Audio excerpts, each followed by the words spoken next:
I did not intend to remain here. I assure you, it was never my intention. There are moments in life when one feels the need to escape from the chaos that surrounds them. 2 years ago, that was precisely my situation. I packed a bag, left the urban landscape behind, and sought solace in a secluded cabin nestled deep within the mountains. I envisioned a retreat into nature, a brief period of solitude, and with some fresh air, I hoped to return rejuvenated. However, I never returned. The world I inhabit now bears no resemblance to the one I left behind. It was on the 4th night of my stay that I experienced something peculiar. While seated on the porch, gazing up at the stars, I noticed inconsistencies. The constellations were misaligned. The Big Dipper was absent from its usual position, Orion's belt contained more stars than it should, and the moon loomed larger than life. At first, I attributed these anomalies to fatigue. Sleep had evaded me, partially due to an unsettling feeling that accompanied the evenings. It was difficult to articulate, but I sensed an unseen presence lurking within the tree line. Occasionally, I would catch a fleeting shadow darting between the branches, yet it vanished the moment I turned to investigate. That particular night, as I prepared to return indoors, the moon blinked. I could not have been mistaken. I witnessed it close, just like an eyelid, and when it opened again, I found myself no longer in the mountains. I do not recall losing consciousness or experiencing anything out of the ordinary. One moment, I was reaching for the cabin door, the next, I was enveloped in blinding, eternal daylight. This realm, whatever it may be, holds no name. It lacks roads, towns, or even signs. Just dense forests, open plains, and pale mountains stretching across the horizon. Initially, I believed I had merely discovered an uncharted part of Earth. But when the sun failed to set for 3 consecutive days, I understood that I was far from the familiar. You cannot comprehend the mental toll of existing in a world where the sun only sets once a week. It's not solely the relentless brightness, rather, it is the shadows that never fully fade.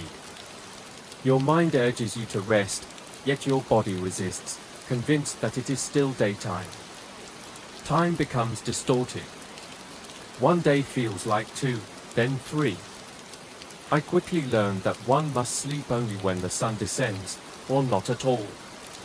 I endeavored to keep track of the days by marking lines into tree trunks, but I lost count after 45. I might have been here for 2 months, perhaps a year. The passage of time has become irrelevant. There are others in this place. I have seen them, moving along the tree line, observing from afar. They do not approach, at least not during the day. However, on the one night we receive each week, they draw nearer. They whisper. I cannot decipher their language, but the tone is eerily familiar, reminiscent of a mother softly humming a lullaby. Comforting yet unsettling. When I direct my flashlight towards them, their faces. I no longer shine my flashlight in their direction. I constructed a makeshift shelter, burrowing into the hillside. It is rudimentary yet resilient. I forage for sustenance among the forest, berries and peculiar yellow mushrooms that taste sweet but leave my lips numb. I attempted hunting once, but the animals here bear an uncanny resemblance to deer while moving like humans. Their eyes gleam like glass, reflecting an unsettling amount of light. The most disconcerting moments occur when the sun sets. You would think I would welcome the arrival of night, ready to finally rest. Yet the night here is more terrifying than the day. The sky doesn't merely darken, it consumes all light, becoming an impenetrable black. Even the moon, if it can be called that, refrains from shining. It hangs there, gazing. You can sense movement in that darkness. You can hear them breathing outside your door. Last week, or what I believe was last week, I left my shelter during the night. I cannot explain why. Perhaps out of curiosity, or perhaps sheer foolishness. I ventured to the forest's edge and gazed up at the sky. That is when I observed it. It was not the moon, nor the stars, nor the sky itself. It was something beyond comprehension. A colossal shape, sprawling across the heavens like a spider's web, with limbs dangling from the void. How I had overlooked it before escaped me, but now I cannot unsee it. It watches us. All of us. This is why the sun only sets once a week. I believe the daylight keeps it at bay. Last night, for the first time, I heard footsteps outside my shelter. Not the soft, graceful ones of the forest dwellers, but heavy, deliberate steps. I held my breath, gripping the rusted knife I carry. The footsteps halted at my door. I did not breathe. Then I heard scratching. Not from outside, rather from within the walls. I cannot say how long I remained there, but when the sun rose again, I emerged. There were no footprints, no signs that anyone had approached. Yet the scratching persisted. I pen this now in hopes that someone may discover it. Perhaps you are like me, perhaps you stumbled into this place by accident. If so, heed my advice. Never leave your shelter at night. Do not consume the mushrooms after 3 weeks. And if you hear scratching within the walls, pray for sunrise. I must keep moving. It is imperative. I fear that if I remain in one location for too long, they will catch me. Or worse, it. Perhaps one day, I will find my way back home. Perhaps not. But should you witness the moon blink, run. Episode 2. The forest wears masks. I believed I was alone. I was mistaken. 3 days following the scratching incident, I detected tracks outside my shelter. They were not mine, nor were they from the deer-like creatures that linger near the trees. These were boot prints, human. Initially, I assumed I was imagining it. I had been devoid of genuine human interaction for so long that the idea of another person seemed improbable. However, the prints were fresh, leading deeper into the forest. Against my better judgment, I followed. The woods felt more oppressive than usual, as though the branches were leaning in, observing. I had frequently glimpsed the forest dwellers before, always at the edge of my vision, but that day was different. They were closer. I caught sight of pale faces partially hidden behind bark, staring. They do not appreciate it when you stray from the main paths. The boot prints led me to a clearing I had not encountered before, an open expanse with something standing at its center. At first, I believed it to be a statue. A figure composed of wood and bone, draped in tattered rags. Yet as I approached, its head slowly turned towards me. It was no statue. The figure towered at least 8 feet tall, impossibly thin, with long, branch-like fingers trailing along the ground. Its face was obscured by a cracked porcelain mask, the kind typically seen at a Victorian masquerade. Yet this one lacked eye holes. I cannot explain how it perceived me, but I knew it did. I should have fled. Instead, I remained frozen, staring at it. Then it tilted its head. I cannot recall much after that, only fleeting memories. The sound of branches snapping behind me. That mask, drawing nearer. When I regained consciousness, I found myself back in my shelter, lying on the dirt. My head throbbed, and I discovered dried blood beneath my nose. I initially suspected I had experienced a seizure or heat stroke, but that did not account for the scratches on my arm, 3 long gashes, as if something with claws had seized me. I attempted to convince myself it was merely a hallucination. Perhaps I had finally lost my grip due to the relentless sun. Yet the mask was outside my shelter the following morning. I did not dare touch it. It remains there now, partially buried in the dirt. On certain nights, I swear I observed someone at the tree line, wearing a mask identical to it. I no longer follow tracks. Episode 3. The sun sets in pieces. The sun did not set last week. It flickered. I never believed it could do such a thing. One moment, it blazed overhead, unwavering, and then it shimmered, akin to light dancing upon water. For a fleeting moment, the entire sky dimmed. The air felt distorted, oppressive. When the sun regained its full radiance, I was not alone. A man stood atop the hill near my shelter, clad in the same uniform I wore the day I arrived. His back faced me, yet I knew without doubt, he was me.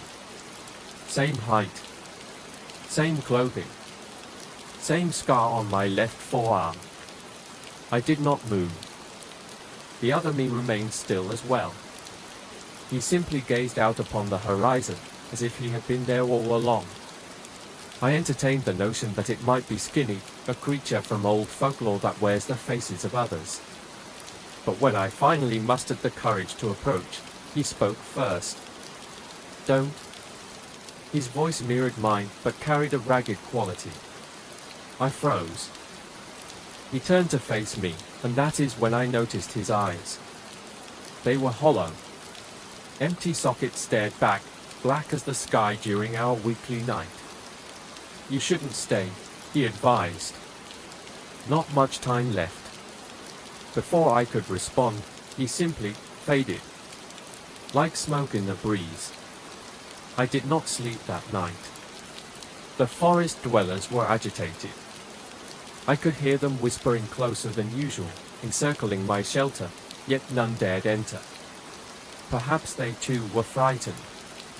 The following day, I discovered another mask outside my door. This one bore a crack down the middle, as if someone had attempted to destroy it, but failed. I do not know who leaves them, but I buried it alongside the first. The sun flickered again today. For longer this time. I suspect it is not supposed to behave this way. I am beginning to contemplate whether this world is unraveling. If it is, I do not wish to be present when the sun finally sets for good. Episode 4. Do you hear the music too? The sun flickered for 3 consecutive days. With each flicker, the air grew colder, as if something were siphoning warmth from the world.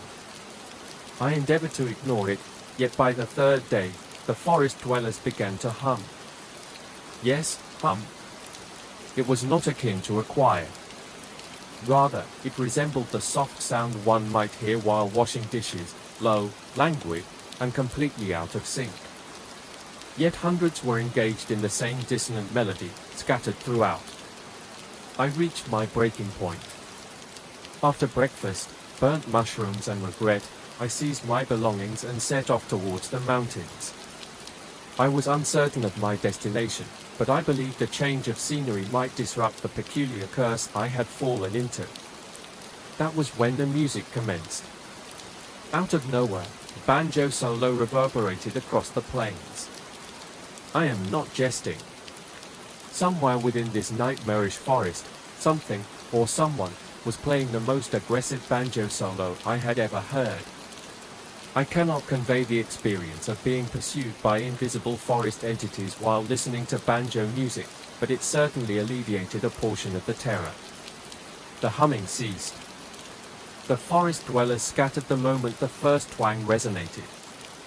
I witnessed their pale forms darting into the trees, climbing over one another to escape whatever banjo demon had materialized. Naturally, I followed the sound. I realized this was a poor decision. Yet after months of living in constant fear, I could not resist the sheer absurdity of the situation.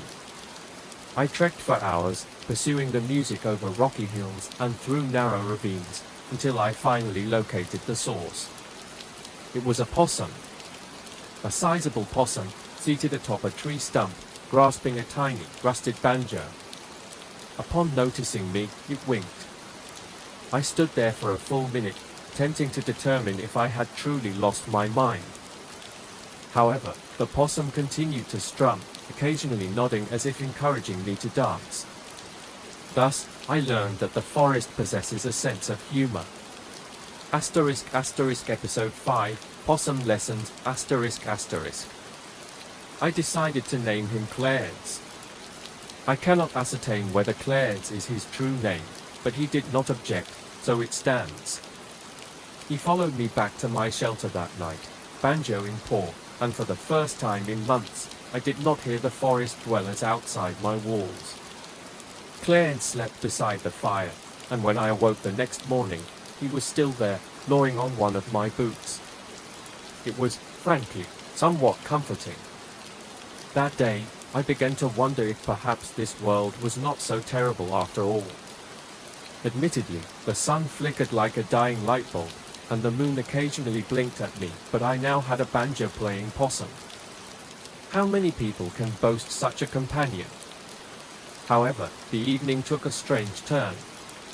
I sat outside, roasting mushrooms, when Clarence abruptly stopped playing. His ears perked up, and he fixated on the tree line, completely still. I followed his gaze, and there it was.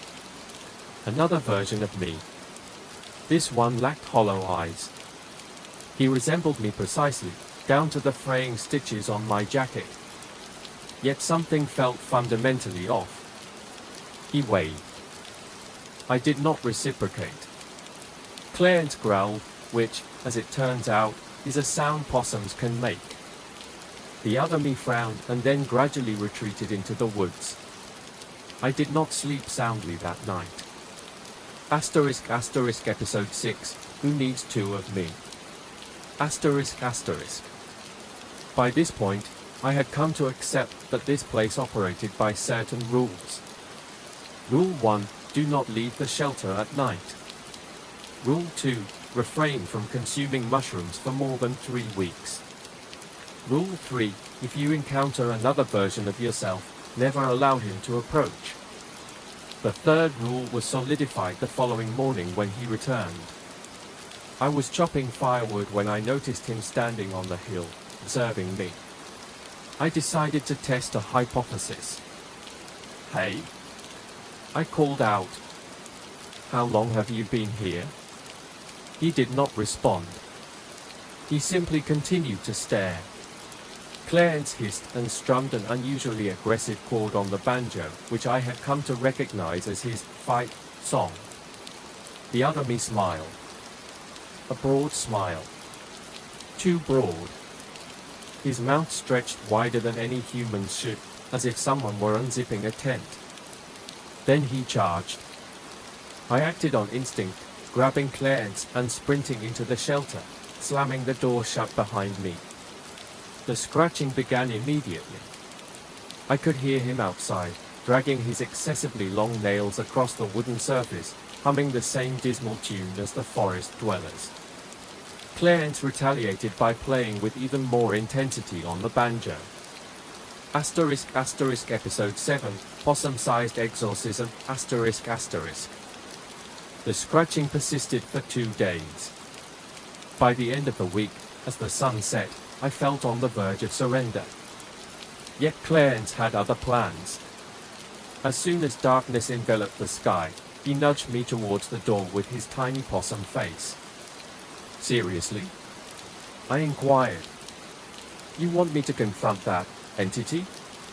Clarence blinked slowly, then produced a harmonica from an unknown source and handed it to me. I stared at it incredulously. "You expect me to battle him with music?" Clarence nodded. I cannot determine whether I was delirious or merely desperate, but I stepped outside into the pitch-black night, harmonica in hand. The other me crouched near the tree line, awaiting me. Clarence began playing a bluegrass tune. I joined in, blowing into the harmonica as though my life depended on it. And it worked. The other me screamed, retreated into the woods in reverse, and has not returned since. Clarence remains with me. Every Saturday night, we play music until the sun rises. Episode 8. When the world blinks twice. It began once more. The flickering. Yet this time, it did not cease. The sun stuttered in the sky, disappearing and reappearing sporadically. With each blink, the environment around me shifted slightly, as if someone were adjusting the settings. Trees exchanged places, mountains appeared and vanished, and the shadows, oh, how they moved independently. Clarence and I sat by the fire, observing the landscape rearranging itself like a puzzle that defied resolution. He remained silent, a testament to the gravity of the situation. The sun flickered more rapidly now. I felt the air ripple as the forest dwellers scattered. They no longer hummed. They did not need to. Whatever was approaching, they understood that it was best not to linger. That was when the second me appeared again. No longer at the tree line. Right outside my shelter. He was not alone. 3 figures encircled me. They were all identical versions of myself, same clothing, same scars, but their eyes, empty black voids. Clarence tensed beside me, his small claws digging into the earth. They were not merely standing there, they were waiting. Waiting for the sun to blink long enough for them to breach. I could not allow that to happen. I quickly packed what little I had left, a knife, a handful of mushrooms, likely expired, but I was beyond caring, and Clarence, who climbed into my jacket without protest. I stepped outside, keeping a vigilant eye on the other versions of myself as I made my way toward the mountains. They did not pursue. They merely tilted their heads, watching me depart. The sky blinked 3 times in rapid succession. With each disappearance of the sun, the world plunged into something worse than night, a void, not merely an absence of light, but of reality itself. For an infinitesimal moment, I felt it pressing against me. At that moment, I comprehended the truth. The world was not simply flickering. It was disintegrating. I had to move. I trekked for hours, perhaps days. Time had lost all meaning. The sun continued to blink in and out, with each disappearance lasting longer than the last. Clarence remained quiet, curling against my chest for warmth as the world dimmed. Eventually, I arrived at the edge of the plains, the border where the forest ceased, and the ground plummeted into an expansive, black void. I had never been here before, and I do not believe I was ever meant to find it. The sky ahead was fractured. I could see stars peeking through, but they were not the stars I recognized. They pulsed, shifting in erratic patterns, as if something were watching from the other side. Clarence squirmed anxiously. I could hardly blame him. A bridge extended before me. A slender, narrow strip of stone that spanned the chasm of nothingness. I did not hesitate. The other versions of me did not follow. I could still see them standing at the forest's edge, mere silhouettes against the flickering light. I cannot ascertain how long I traversed that bridge. Perhaps minutes. Perhaps hours. All I know is that when I finally glanced down, I saw myself. Countless versions of me, ensnared below the surface, reaching upward with desperate hands, their faces twisted in panic. Some were younger. Some were older. Yet all were trapped. I compelled myself to continue walking. By the time I reached the other side, the sun had ceased its flickering. It hung in the sky, resembling a single, pale eye. The land before me was unrecognizable, rolling hills, endless fields, and a forest in the distance that did not hum. I nearly laughed. I had made it. I stepped off the bridge and onto the soft grass. The air felt different here, lighter, warmer, the kind of warmth I had not felt since before I entered that infinite sunlit realm. Clarence poked his head out of my jacket, blinking at the new surroundings. "Well," I remarked, "it appears we are home." The bridge behind me crumbled into the void, and for the first time in what felt like an eternity. The sun set. I have returned now. I am uncertain of my exact location, but it is Earth. Or something sufficiently close. The stars are in their rightful places. The nights are long, and the days no longer flicker. I keep reminding myself that I should feel relieved, yet I do not. Because every so often, as the sun dips below the horizon, I could swear I hear faint banjo music. Clarence plays louder to drown it out.